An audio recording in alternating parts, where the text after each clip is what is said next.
संसद के बजट सत्र का आज से दूसरा फेज होगा शुरू। 4 अप्रैल तक चलने वाले सत्र में वक्फ संशोधन बिल समेत 36 बिल हो सकते हैं पेश।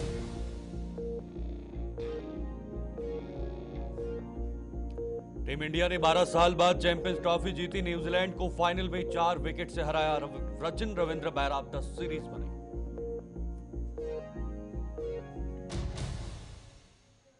चैंपियंस ट्रॉफी जीतने में देश भर में जश्न का माहौल। प्रशंसकों ने खूब की आतिशबाजी, जमकर किया डांस। प्रधानमंत्री से लेकर तमाम राज्यों के मुख्यमंत्री ने दी टीम इंडिया को शुभकामनाएं।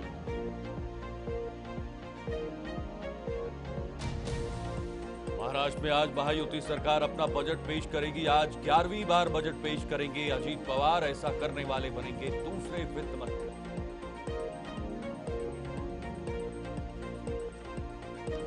राष्ट्रपति द्रौपदी मुर्मू आज हरियाणा दौरे पर। राष्ट्रपति के दौरे को देखते हुए प्रशासन की ओर से सुरक्षा के खास इंतजाम।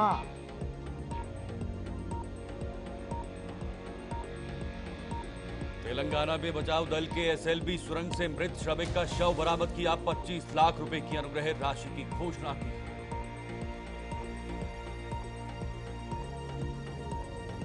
इजराइल ने गाजा पट्टी में बिजली की सप्लाई रोकी। लाखों लोगों की मुसीबतों में होगा और इजाफा।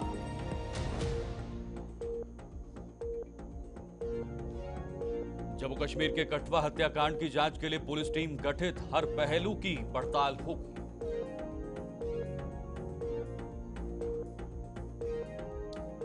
बिहार के कैमूर में बाइक और स्कॉर्पियो में जोरदार टक्कर। हादसे में चौकीदार सहित 2 की मौत, 1 गंभीर रूप से घायल।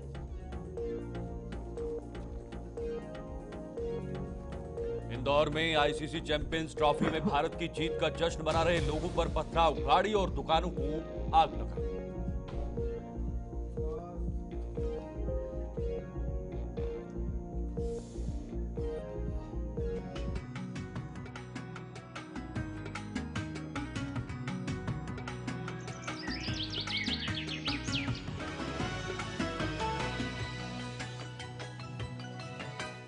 नमस्कार, बहुत बहुत स्वागत आपका। आप देख रहे गुड मॉर्निंग इंडिया। आपके साथ में कुणाल गोस्वामी, मेरे साथ मौजूद मेरे सहयोगी शीतल शर्मा।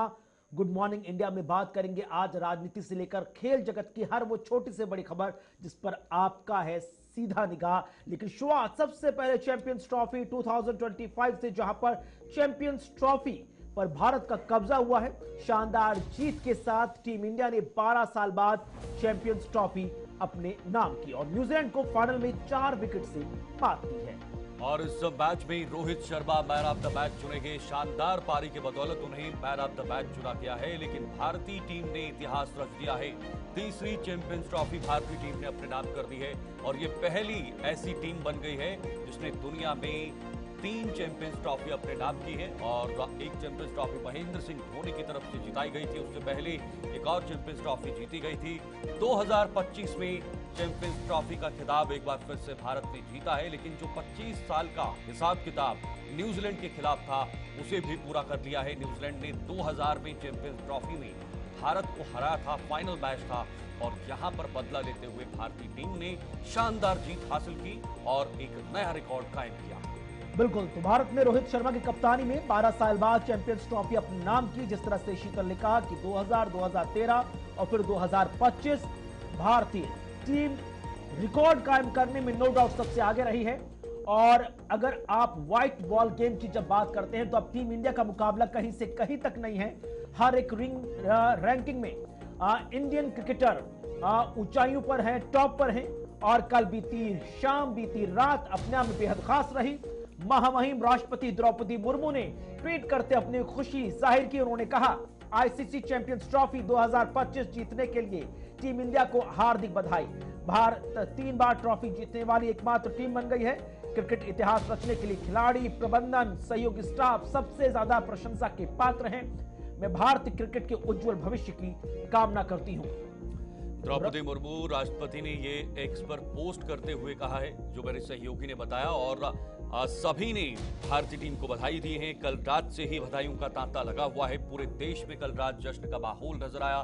दुबई की शाम रंगीन थी, लेकिन दुबई की शाम के साथ साथ भारतीय फैंस की शाम भी पूरी तरह से जश्न में डूबती हुई नजर आई और जोरदार जश्न जम्मू और कश्मीर से लेकर बड़ी बात है कन्याकुमारी तक। शीतल, जब कोई भी मैच इंडियन क्रिकेट टीम खेलती है या जीतती है तो उसकी खुशी सिर्फ भारतीय सीमा तक नहीं रह जाती। आप देखिए इंडियन क्रिकेट टीम की जो जीत की पूरी खुशियां थी, वो अफगानिस्तान तक, कई इलाके पाकिस्तान के विजुअल निकल कर आए हैं जहां पर विराट कोहली, रोहित शर्मा, शुभमन गिल के फैंस तो पाकिस्तान में भी हैं, वो भी खुशियां मना रहे थे। ऑस्ट्रेलिया में, अमेरिका में, लंदन में, ब्रिटेन में, हर जगह पर जमकर आतिशबाजी हुई है क्योंकि टीम इंडिया की प्रशंसा, उनका खेल हर किसी को मंत्रमुग्ध कर देता है।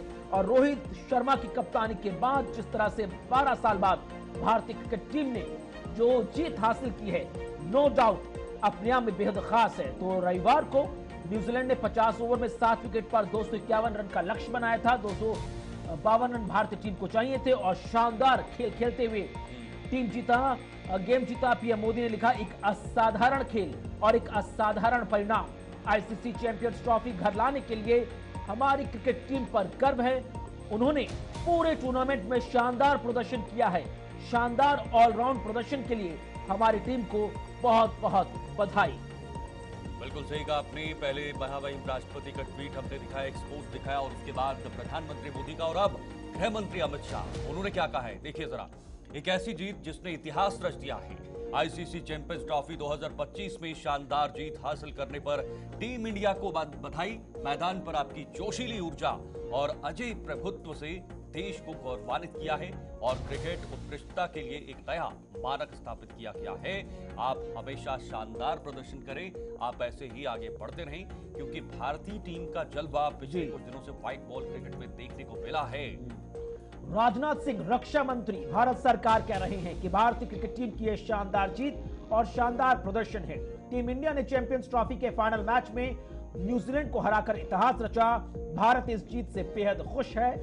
शानदार प्रदर्शन के लिए पूरी टीम बधाई की पात्र है। आज की ये जीत कई युवाओं और महत्वाकांक्षी क्रिकेटर्स को प्रेरित करेगी। तो महामहिम राष्ट्रपति द्रौपदी मुर्मू, प्रधानमंत्री नरेंद्र मोदी, गृह मंत्री अमित शाह, रक्षा मंत्री राजनाथ सिंह, मुख्यमंत्री योगी आदित्यनाथ समेत तमाम जो दिग्गज चेहरे हैं राजनीति के क्षेत्र के, ना सिर्फ राजनीति के क्षेत्र के, कला के क्षेत्र के, अभिनय के क्षेत्र के, खेल के क्षेत्र के, व्यापार के क्षेत्र के, हर कोई खुश नजर आ रहा है। योगी आदित्यनाथ ने लिखा कि ऐतिहासिक विजय, चैंपियंस का अभिनंदन, देशवासियों को हार्दिक बधाई। चैंपियंस ट्रॉफी जीतकर विजय के रंगों से त्योहार की बेला को और अधिक रंगमय, उल्लासमय बनाने वाले खिलाड़ियों की क्रिकेट टीम के हर खिलाड़ी पर देश को गर्व है। आप सभी के उज्जवल भविष्य हेतु अनंत मंगल कामनाएं। जय हिंद। तो बड़े से बड़े नेता भी भारतीय टीम को खूब प्रशंसा कर रहे हैं और भारतीय टीम के साथ साथ आने वाला जो भविष्य है, जो भारत का युवा है, जो क्रिकेट में आना चाहता है, उनको भी प्रोत्साहित करने का एक काम किया जा रहा है बड़े स्तर पर। और यही वजह है कि इस टीम को एक कॉन्फिडेंस मिलता है, एक विश्वास मिलता है कि जब भारत के जो बड़े बड़े राजनेता हैं, जो प्रतिनिधित्व करते हैं इस देश का, वो अगर आपके सपोर्ट में खड़े हैं, आपके पीछे खड़े हैं, तो आप जरूर भारत के लिए ट्रॉफी लेकर आएंगे। रोहित शर्मा ने कप्तान के रूप में दूसरी आईसीसी ट्रॉफी जीती है और खिलाड़ी के रूप में ये उनका चौथा कप हाथ में आया है। और उत्तराखंड के मुख्यमंत्री पुष्कर सिंह धामी लिख रहे हैं, चैंपियंस ट्रॉफी 2025 के फाइनल मुकाबले में शानदार प्रदर्शन करते हुए न्यूजीलैंड को हराकर आईसीसी चैंपियंस ट्रॉफी का खिताब अपने नाम करने पर भारतीय क्रिकेट टीम को हार्दिक बधाई व शुभकामनाएं। ये जीत आप सभी के अथक परिश्रम, लगन और निष्ठा का परिणाम है। हमें आप पर गर्व है। तो तमाम राज्यों के मुख्यमंत्री भारतीय क्रिकेट टीम को बहुत सारी शुभकामनाएं और बधाई देते हुए, और बड़ी बात है शीतल की 9 महीने बतौर कप्तान रोहित शर्मा का ये दूसरा आईसीसी खिताब है। उनकी कप्तानी में टीम इंडिया ने जून 2024 में T20 वर्ल्ड कप भी अपने नाम किया था। और साल 2000 याद कीजिए, जब इसी टूर्नामेंट में इंडियन क्रिकेट टीम और न्यूजीलैंड फाइनल में पहुंची थी और न्यूजीलैंड ने वो खिताब जीता था। और अब 2025 में ठीक 25 साल बाद इंडियन क्रिकेट टीम ने 2000 का बदला पूरा कर लिया है। बिल्कुल, इससे पहले ऑस्ट्रेलिया को भी हराया था और उन्हें भी 2024 का बदला लिया था। आपने कहा कि रोहित शर्मा लगातार जीतते आ रहे हैं और हमें वो वर्ल्ड कप का फाइनल भी नहीं भूलना चाहिए जिसमें 11 मैच लगातार भारतीय टीम ने जीते। उसके बाद ऑस्ट्रेलिया के खिलाफ जरूर उन्हें हार मिली, लेकिन बड़ी बात यह है कि रोहित शर्मा की कप्तानी में भारतीय टीम लगातार बेहतर कर रही है और टॉप पर पहुंच रही है। भले ही फाइनल हार गई, लेकिन फाइनल तक का जो सफर था वो सुनहरे अक्षरों में लिखा गया है और 11 लगातार मैच जीतने के बाद एक नया रिकॉर्ड लगातार भारतीय टीम कायम कर रही है। तो ये देर रात की तस्वीरें हैं, देखिए किस तरह से झूमते नाचते गाते तिरंगा हाथ में लेकर आतिशबाजी गुलाल। वो रात है जब पता नहीं चल रहा था कि दिवाली है कि होली है, और ये भी नहीं, देखिए तिरंगा है तो मतलब कि आप उसी एक स्थान पर गणतंत्र दिवस की तस्वीरें देखिए, उसी स्थान पर दिवाली देखिए, उसी स्थान पर होली देखिए, और आप देखिए दूर दूर तक सिर्फ लोगों का हुजूम है, हाथों में तिरंगा है, भारत माता की जय के नारे लग रहे हैं, टीम इंडिया को बधाई दी जा रही है, गुलाल लगाया जा रहा है, पटाखे फोड़े जा रहे हैं, और ये खुशियां हैं उन तमाम लोगों की। और ये तस्वीरें देखिए, जो तमाम जो दिग्गज है राजनीति के क्षेत्र के, वो भी फाइनल मैच का जो मुकाबला है अपने घर पर रोमांचित होते नजर आए। भारतीय जनता पार्टी के राष्ट्रीय महासचिव तरुण चुग जब जीत हुई तो खड़े हो गए और हाथियों से तालियां बजाकर अभिनंदन करते हुए नजर आए, जीत की शुभकामनाएं देते नजर आए। और यही तस्वीरें हर किसी के घर में थी जब आखिरी गेंद पर किस तरह से हमने देखा कि इंडियन क्रिकेट टीम ने 4 विकेट शेष रहते हुए ये सीरीज अपने नाम की। और ना सिर्फ ये मैच जीता, आप अजयी हैं, आपने इस टूर्नामेंट में जितने गेम खेले हर एक गेम जीता, और शानदार हाइलाइट्स रोहित शर्मा की रही, 76 रन बनाए, श्रेयस अय्यर ने 48 बनाए, और केएल राहुल की 34 रनों की जो पारी है वो भी हर एक मायने में महत्वपूर्ण है। के बीच में चैंपियन ट्रॉफी की जो जीत मिली है, पूरे टीम इंडिया को मेरी तरफ से बहुत बहुत बधाई, शुभकामनाएं। मैं इस वक्त भारत में नहीं हूँ, अमेरिका में हूँ, और मैंने पूरा मैच मेरे फोन पे देखा, बहुत अच्छा लगा। इतना अच्छा परफॉर्मेंस पूरी टीम इंडिया ने इतनी अच्छी तरह से खेला, बहुत अच्छा लगा मुझे यहाँ पे, और मैं तहे दिल से पूरी टीम को बहुत बहुत बधाई देता हूँ। Team India rocks. तो ये फिल्म निर्माता, पेज 3 ऑफ फैशन जैसी फिल्मों के प्रोड्यूसर डायरेक्टर मधुर भंडारकर शुभकामनाएं देती हुई ऐसी। स्वागत है आपका ब्रेक के बाद। गुड मॉर्निंग इंडिया आप देख रहे हैं, खबरों में आगे बढ़ रहे हैं, बात कर रहे हैं बजट सेशन के दूसरे पार्ट की, जहां पर आज से संसद का सत्र शुरू हो रहा है। संसद के बजट सत्र का आज से दूसरा फेज प्रारंभ हो रहा है। तो आज से फिर से एक बार गर्मा गर्मी देखने को मिलेगी बजट सत्र के अंदर। आज संसद में ये दूसरा फेज शुरू होने जा रहा है और इसमें वक्फ संशोधन बिल समेत 36 बिल ऐसे होंगे जो पेश होने की उम्मीद है।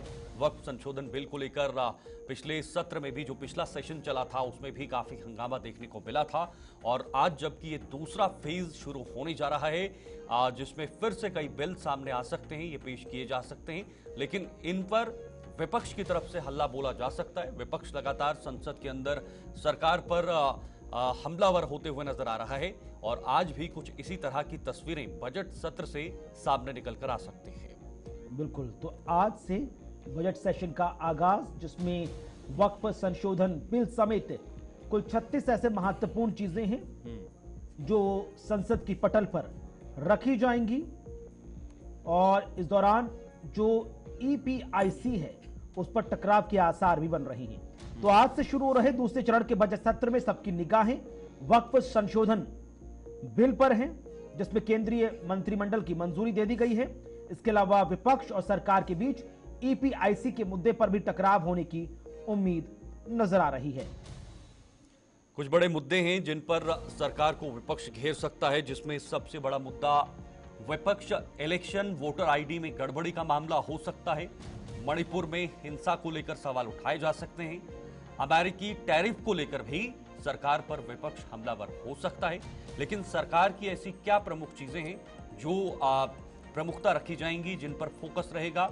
विभिन्न मंत्रालयों के लिए अनुदान मांगों को मंजूरी दिलाना, नंबर 1, मणिपुर बजट पास करवाना, नंबर 2, और वक्फ संशोधन बिल को पारित करवाना, ये भी सरकार का एक मुख्य लक्ष्य हो सकता है। और साथ ही साथ कहा जा रहा है कि लोकसभा परिसीमन के मुद्दे को भी लेकर विपक्ष अपनी आपत्ति जाहिर कर सकता है। साथ ही साथ विपक्ष मतदाता सूची में कथित हेराफेरी का आरोप लगाकर सरकार से सवाल लगातार दागने के प्रयास में इस पर्टिकुलर सेशन में नजर आ रहा है। तो आज से शुरू हो रहा बजट सत्र का दूसरा भाग अपने आप में बेहद खास होगा, क्योंकि कई महत्वपूर्ण मुद्दे हैं जिसको लेकर विपक्ष कई दिनों से स्ट्रैटेजी बना रहा था। लेकिन आज देखना बेहद खास है कि किन किन विषय को लेकर विपक्ष की क्या कुछ स्ट्रैटेजी निकलकर सामने आ रही है, क्योंकि पिछले सेशन और इस सेशन के बीच हमने दिल्ली विधानसभा चुनाव के नतीजे देख लिए। भारतीय जनता पार्टी की शानदार प्रचंड जीत के बाद आम आदमी पार्टी भी अब मुखर तेवर अपनाती हुई नजर आएगी। संदीप गोयल इस वक्त हमारे साथ जुड़ रहे हैं ताजा जानकारी के साथ। संदीप, क्या कुछ जानकारी शुरू हो रही है? बजट सेशन का दूसरा भाग आज से शुरू हो रहा है, 4 अप्रैल तक चलेगा। इसमें मतदाता सूची में हेराफेरी, मणिपुर हिंसा, एपिक, साथ ही साथ वक्फ संशोधन बिल, ये तमाम चीजें हैं जिसको लेकर सत्ता पक्ष और विपक्ष में टकराव की स्थिति बन सकती है।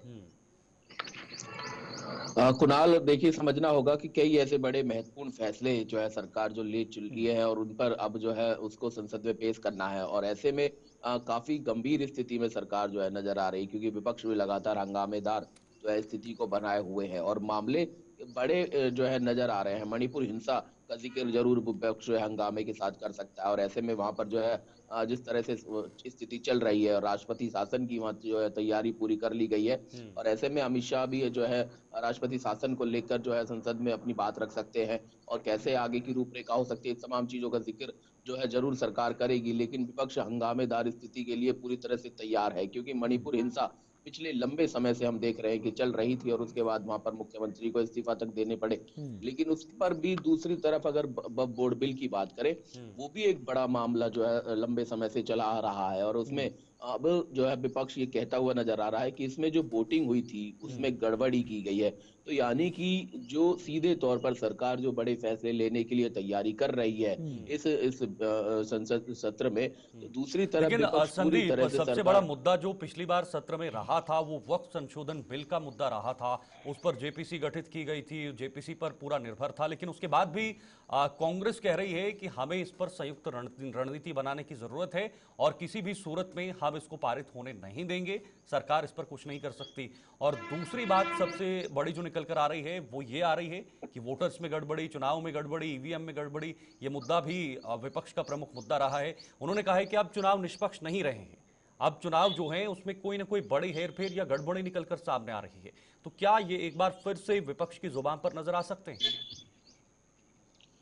देखिए, बिल्कुल हम जिस तरह से चर्चा कर रहे हैं और सीधे तौर पर वही स्थिति संसद में पिछले लंबे समय से देखने को मिल रही है, क्योंकि इस बार जो विपक्ष है वो मजबूती के साथ है, और मजबूती जो है चाहे उसमें कांग्रेस हो, चाहे समाजवादी पार्टी हो, चाहे अन्य पार्टियां, वो पूरी तरह से सरकार को घेरने में लगी हुई हैं हर मुद्दों पर, चाहे फिर आम आदमी पार्टी के सांसद हो। तो इस बार जो बड़े मुद्दे हैं वो वक्फ बोर्ड में जो संशोधन करने की बात सरकार पिछले दिनों से लगातार चल रही है, और उसमें कई जो है सांसदों को चिन्हित किया गया था और फैसले लिए गए थे, लेकिन उसके बावजूद भी एक लंबा समय गुजर जाने के बावजूद अभी तक कोई फैसला निकल कर सामने नहीं आया है, क्योंकि विपक्ष लगातार उस पर सवाल उठा रहा है और ये कह रहा है कि इसमें बहुत सारे संशोधन जो हुए हैं वो गलत हुए हैं, इसको नकारने की जरूरत है, इसको हटाने की जरूरत है। लेकिन सरकार और जो बातचीत जो कमेटी बनाई गई थी उसमें काफी जो सांसद थे उसमें ये कहते हुए नजर आए थे और सरकार के पक्ष में नजर आए थे, लेकिन उसके बावजूद भी सहमति बनती हुई अभी नजर आ नहीं रही है। और दूसरी तरफ मणिपुर हिंसा एक बड़ा मामला जो है इस बार संसद भवन में हो सकता है, और उस पर भी बहुत ज्यादा हंगामे की स्थिति। आज वित्त मंत्री निर्मला सीतारमण मणिपुर का बजट भी पेश कर रही हैं, क्योंकि एन बीरेन सिंह के इस्तीफे के बाद से राष्ट्रपति शासन लगातार वहां पर लागू है, गृह मंत्रालय तमाम चीजों को अंडर ऑब्जर्व कर रहा है। मणिपुर को लेकर वित्त मंत्री जो तमाम क्या कुछ वित्तीय सहायताएं हैं उसका आज ऐलान करने जा रही हैं, कहा जा रहा है। बिल्कुल, देखिए आज वित्त मंत्री सीतारमण जो है वहां पर जो मणिपुर में जो हिंसा चल रही थी और उसके बाद वहां पर राष्ट्रपति शासन जो लगा और मुख्यमंत्री के बाद से जो सारी स्थिति है वो केंद्र सरकार देख रही है। ऐसे में वित्त मंत्रालय जो है वो वहाँ का बजट पेश करेगा और जो क्या कुछ बजट में रहेगा, क्या कुछ वहाँ के लोगों को राहत देने का काम सरकार करे, इन तमाम चीजों का जिक्र होगा। लेकिन सरकार को घेरने के लिए पूरी तरह से विपक्ष तैयार है, और लंबा जो मणिपुर में हिंसा देखी गई उस पर इतना लंबा जो है सरकार को क्यों आखिर रुकना पड़ा, और कह सकते हैं कि सरकार जब केंद्र में चल रही है तो फिर देखरेख जो है जरूर होनी चाहिए थी, और इस तरह से लंबा संघर्ष लंबा जो हिंसा वहां पर हुई उसके पीछे भी जरूर केंद्र सरकार को जिम्मेदार जो है विपक्ष ठहराता हुआ भी नजर आएगा। शुक्रिया आपका संदीप, हमारे साथ लाइव जुड़ने के लिए, तमाम जानकारी साझा करने के लिए। आगे बढ़ के बात करेंगे महाराष्ट्र की, जहां पर आज महायुति सरकार अपना इस साल का बजट पेश करने जा रही है। बिल्कुल, और आज महायुति की सरकार अपना बजट पेश करेगी और ये बजट पेश करेंगे अजीत पवार। 11वीं बार वो अपना बजट पेश करेंगे वित्त मंत्री के तौर पर और ऐसा करने वाले दूसरे वित्त मंत्री बन जाएंगे। शुक्रवार को आर्थिक सर्वेक्षण पेश किया गया था, पूरा जो इकोनॉमिक सर्वे होता है वो भी पेश किया गया था। पूरे राज्य में किस तरह की इस वक्त स्थिति है, अर्थव्यवस्था को लेकर जीडीपी क्या है, ये तमाम चीजें इस आर्थिक सर्वेक्षण में सामने रखी जाती हैं और राज्य किस दिशा में बढ़ रहा है, क्या अर्थव्यवस्था बढ़ रही है या नहीं, क्या प्रति व्यक्ति आय बढ़ोतरी हो रही है या नहीं, या फिर अभी अभी इनमें क्या बदलाव करने की जरूरत है, कैसे बजट को पेश किया जा सकता है, किस किस पर इन्वेस्ट किया जा सकता है, कहां पर एक्सपेंडिचर की ज्यादा जरूरत है, किस क्षेत्र को मजबूती दी जा सकती है ताकि वहां से सरकार का एक रिसोर्स बढ़ेगा। और जाहिर सी बात है, रिसोर्स बढ़ेंगे तो पैसा आएगा और पूरे जो राज्य की अर्थव्यवस्था का ढांचा है वो भी मजबूत होने की उम्मीदें हैं। तो आज का दिन महाराष्ट्र की आर्थिकी के लिहाज से बेहद खास, क्योंकि बीते दिनों हमने देखा कि किस तरह से इकोनॉमिक सर्वे पेश किया गया। इकोनॉमिक सर्वे में सरकार के लेखा जोखा की जो पूरी तस्वीर वो स्पष्ट आ गई। महिलाओं को लेकर सरकार ने किस तरह से तमाम व्यवस्थाओं को जमीन पर उतारा है, किसानों को लेकर क्या कुछ तमाम तैयारियां हैं, बॉम्बे म्युनिसिपल कॉर्पोरेशन यानी कि बीएमसी को और कितना बेहतर बनाने की जो सरकार की तैयारी है उसकी तस्वीर भी आज स्पष्ट होती हुई नजर आएगी। इसके अलावा विदर्भ वाला जो इलाका है वहां पर जो कपास कॉटन के जो किसान हैं, या जो आप देखिए सोयाबीन वाले जो किसान हैं, उनकी आर्थिक उन्नति के लिए सरकार क्या कुछ करने जा रही है उसको लेकर भी आज पता चल जाएगा कि कितना बड़ा आंकड़ा, समृद्ध आंकड़ा अपने बजट का किसानों की तरक्की के नाम मौजूदा देवेंद्र फडणवीस सरकार के माध्यम से किया जा रहा है।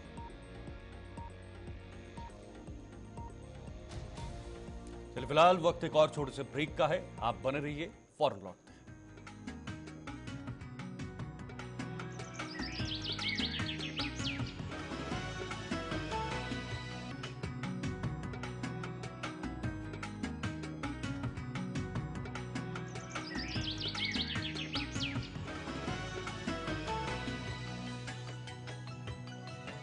स्वागत है आपका ब्रेक के बाद। आगे बढ़ रहे रुक कर एक और बड़ी महत्वपूर्ण खबर की तरफ। उत्तर प्रदेश से बड़ी खबर, जहां पर आज लोक भवन में योगी कैबिनेट की महत्वपूर्ण बैठक होने जा रही है। ठीक 10 बजे मुख्यमंत्री योगी आदित्यनाथ के नेतृत्व में लोक भवन में ये मंत्री परिषद की महत्वपूर्ण बैठक है। और बैठक में क्या कुछ होगा उसके लिए इंतजार करना होगा, क्योंकि कुछ दिन पहले ही योगी आदित्यनाथ दिल्ली के दौरे पर रहे। दिल्ली में उन्होंने केंद्रीय नेतृत्व से बातचीत की, खुद राष्ट्रीय अध्यक्ष जेपी नड्डा से भी मिले थे और ये माना जा रहा है कि उत्तर प्रदेश में प्रदेश अध्यक्ष का बदलाव किया जा सकता है। लेकिन फिलहाल ये कैबिनेट की बैठक होनी है, क्या कैबिनेट में भी कोई बदलाव या विस्तार या तमाम तरह की चीजें हो सकती हैं, ये आज जब 10 बजे बैठक होगी उसके बाद ही पता लग पाएगा कि आखिर इस बैठक की वजह क्या है, इसके पीछे या फिर इस बैठक में किन किन मुद्दों पर चर्चा की जाएगी। तो अभी हमने देखा था शीतल की बीते दिनों पूरा बजट सेशन उत्तर प्रदेश सरकार का गुजरा। कई मुद्दों को लेकर सरकार और विपक्ष आमने सामने हुआ। 8 लाख करोड़ से ज्यादा का इतना भारी भरकम बजट है। तमाम डिपार्टमेंट्स, मंत्री, राज्य मंत्री को बजट एलोकेट किया गया है। किस तरह से आपको उस बजट का 100% इस्तेमाल करना है ताकि समाज के हर कतार में खड़े अंतिम व्यक्ति तक उसका लाभ पहुंचे, उसको लेकर दिशा निर्देश दिए जाएंगे। और जो आपने तमाम जानकारी साझा की, क्योंकि अभी हाल फिलहाल में हमने देखा था मुख्यमंत्री योगी आदित्यनाथ दिल्ली दौरे पर रहे, कैबिनेट में फेरबदल के संकेत भी नजर आ रहे। बहरहाल उमेश मिश्रा हमारे साथ सीधे लखनऊ से जुड़े हैं। उमेश, 10 बजे लोक भवन में कैबिनेट बैठक होने जा रही है, तमाम कैबिनेट मिनिस्टर, राज्य मंत्री सब मौजूद होंगे। एजेंडा क्या है इस बैठक का? देखिए कुणाल, कहीं ना कहीं आज जिस तरह से कैबिनेट की बैठक है, सुबह 10 बजे बैठक बुलाई गई है और इस बैठक में राज्य मंत्री से लेकर कैबिनेट मंत्रियों को बुलाया गया है। हालांकि ये जो कैबिनेट की बैठक होती है, कहीं ना कहीं कुणाल, इसमें तमाम विकास के मुद्दे होते हैं, कैसे रोड मैप तैयार किया जाए। और जिस तरह से आपने कहा कि 8000 करोड़ का जो बजट है वो अंतिम पायदान तक कैसे पहुंचे, कैसे सरकार की योजनाएं अमलीजामा पहने, इस कैबिनेट की बैठक में ये भी फैसले होते हैं। साथ ही साथ आप देखिए कि पिछले कुछ दिनों से जिस तरह से उत्तर प्रदेश के मुख्यमंत्री योगी आदित्यनाथ से मुलाकात की है, दिल्ली में तमाम बड़े नेताओं से मुलाकात हुई है, जेपी नड्डा से मुलाकात हुई है, तो ऐसे में ये भी कयास लगाया जा सकता है कि जो सुगबुगाहट थी उत्तर प्रदेश में मंत्रिमंडल की विस्तार की, वो उस पर भी बातचीत हो सकती है। हालांकि ये अभी एक कयास ही है, लेकिन इतना जरूर है कुणाल की जिस तरह से दिल्ली दौरे पे थे उत्तर प्रदेश के मुख्यमंत्री योगी आदित्यनाथ, अब उत्तर प्रदेश में कैबिनेट की बैठक है और कहीं ना कहीं जिस तरह से उपचुनाव में अंबेडकर नगर की कटहरी विधानसभा सीट पर जीत बीजेपी ने दर्ज की थी, मिल्कीपुर में अयोध्या में दर्ज की थी, तो ये भी माना जा सकता है कि इन दो नेताओं को कहीं ना कहीं कैबिनेट या राज्य मंत्री के दर्जे से नवाजा जा सकता है। इस तरह की अटकलें हैं। हालांकि अभी इसकी कोई आधिकारिक पुष्टि नहीं है, ना पार्टी की तरफ से है, लेकिन इतना जरूर है कि कुणाल जिस तरह से ये भी सुगबुगाहट हो रही है कि जो प्रदेश अध्यक्ष हैं वो भी बदले जाएंगे, प्रदेश अध्यक्ष के नामों पर चर्चा हो सकती है, पार्टी ऐसे नाम पर मुहर लगा सकती है। उमेश, योगी आदित्यनाथ की जो कार्यशैली है वो एक बेधड़क वाली कार्यशैली है। जब वो फैसला लेते हैं तो वो डरते नहीं फैसला लेने से, एकदम से फैसला ले लेते हैं और जहां उन्हें लगता है कि यहां पर इसको सुधारने की जरूरत है तो उसको बदला भी जाता है। तो क्या कोई बड़ा फैसला इस कैबिनेट से सामने आ सकता है, योगी का कोई बड़ा फैसला? देखिए शीतल, जब भी कैबिनेट की बैठक होती है तो कहीं ना कहीं बड़े फैसले ही लिए जाते हैं उसमें, चाहे जनता से जुड़े विकास के मुद्दे हों या अन्य। तो जिस तरह से अगर संगठन और कहीं ना कहीं मंत्रिमंडल में विस्तार होने की बात है तो ये भी बिल्कुल लाजमी है कि जब तक अपने जो भी पार्टी के बड़े नेता हैं उनका विश्वास जीता जाए और उनके नामों पे, जिन नामों पे विस्तार होना है या प्रदेश अध्यक्ष बनना, उन नामों को लेकर चर्चा होनी चाहिए। तो कहीं ना कहीं जिस तरह से दिल्ली में मुलाकात योगी आदित्यनाथ ने किया है तो लाजमी है कि हो सकता है तमाम ऐसे नए चेहरे हैं जिसपे बातचीत हुई हो और कहीं ना कहीं केंद्रीय हरी झंडी मिलने के बाद ये भी देखने को मिल सकता है कि आज कैबिनेट का अहम दिन है, कैबिनेट की बैठक है, इसमें भी तमाम ऐसे परिवर्तन और बदलाव हो सकते हैं और विकास की बात हो सकती है। तो लेकिन ये आज की जो कैबिनेट बैठक है कहीं ना कहीं ये अहम जरूर है, क्योंकि जिस तरह से पिछले दिनों 8 लाख ऑपरेशन शुरू किया, पुलिस के साथ साथ संयुक्त रूप से सेना के जवान भी वहां पर शामिल हुए और सर्च ऑपरेशन के बाद ड्रोन की मदद से उन तीनों के शवों को बरामद किया गया है। लेकिन कुछ दिन पहले, कुछ समय पहले भी कटवा के अंदर इस तरह का मामला सामने आया था। कुछ लोगों को अगवा कर उन्हें मार दिया गया था, लेकिन वो कहानी, वो गुत्थी भी नहीं सुलझ पाई है। और क्या ये गुत्थी सुलझ पाएगी कि आखिर मौत कैसे हुई? क्या ये जानकारी निकल पाई कि जो तीनों लोगों के शव बरामद हुए, क्या ये एक ही परिवार के 3 मेंबर हैं या अलग अलग फैमिलीज के 3 मेंबर? ये एक ही परिवार के नहीं हैं। जो जानकारी अभी तक हमें मिली थी हमारे सूत्रों के मुताबिक, या जो हमारे ग्राउंड पर लोग मौजूद हैं जो इस रिपोर्ट को कवर कर रहे हैं, ये एक परिवार से ताल्लुक नहीं रखते थे, लेकिन आसपास के लोग थे। चूंकि जब बारात जाती है तो सब आपस में रिश्तेदार या जो आसपास के लोग होते हैं, पड़ोसी होते हैं, ये तमाम बारात के साथ जा रहे थे। कल वहां पर जोरदार प्रदर्शन भी हुआ, लोगों में गुस्सा भी फूटा। भारतीय जनता पार्टी से कई बड़े नेता वहां पर पहुंचे, एलओपी सुनील शर्मा भी वहां पर पहुंचे थे। उन्होंने भी परिवार के साथ खड़े होकर संवेदना व्यक्त की है। लेकिन बड़ी बात कि आखिर ये मौत कैसे हुई और पुलिस अब इस जांच को कैसे अंजाम देगी। इस वक्त की बड़ी खबर जम्मू कश्मीर के कठुआ से, जहां पर हत्याकांड की जांच पुलिस ने तेज कर दी है। और इसी के साथ आज की गुड मॉर्निंग इंडिया में बस इतना ही। वक्त छोटे से ब्रेक का, खबरें आगे जारी है।